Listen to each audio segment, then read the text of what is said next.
another tip for you. Today I'm going to talk about sleep and pain. Sleep, pain, sleep, the two are totally linked and totally cyclic in their problems. What I mean by that is that we know that that pain and sleep are linked in terms of pain perception. If you have poor sleep, you will feel more pain. If you have more pain, you might sleep less. So it's a really bad cycle to be on. So what we can learn from this is it's really important to try and make sure that your sleep is as good as it possibly can be. Obviously, I'm talking about your pet's sleep. Obviously, your sleep's a whole different kettle of fish. I'm not dealing with that. So make sure that your dog's or cat's sleep can be as best as it can possibly be. That can mean getting a decent bed, making sure that it's out of the way of drafts. What I mean by decent bed as well is, I mean, I'm not the biggest fan of like memory foam because if they're deep, they can get stuck in that little crater that it makes and they can't necessarily get out easily. So make sure you check the bed and just make sure that it is appropriate for them.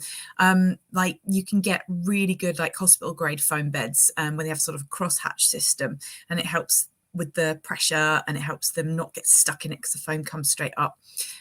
Really good support. If you're an eco warrior like me, cot beds are free. They're great. So there's lots of things you can do. Also things like just think about how we might have no revving your dog up last thing at night, no playing with them, you know, when it's 10 o'clock in the evening. Let them have that sleep and that chill time. There are plenty of treats that you can give that can encourage sleep as well. Like some treats have got chamomile in them, things like that, which are starting to find some evidence to suggest that those things can help. There can also be some treats with valerian and stuff like that present. So there are lots of options to help your dog get a good sleep. And it's not to say that we're talking about sedatives. We're definitely not. I'm not saying that you need to go and medicate them up to the eyeballs. It's just a case of being aware that you need to let them sleep. Not necessarily, you know, don't go poking them, come on, wake up and do all these things. Dogs need to sleep and cats, they need to sleep an incredible number of hours in their day. So make sure that they're allowed to do that enough.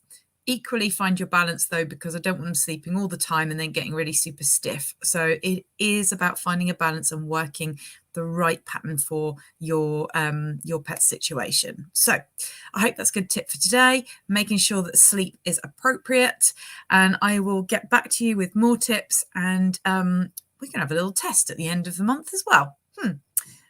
Bye-bye, take care.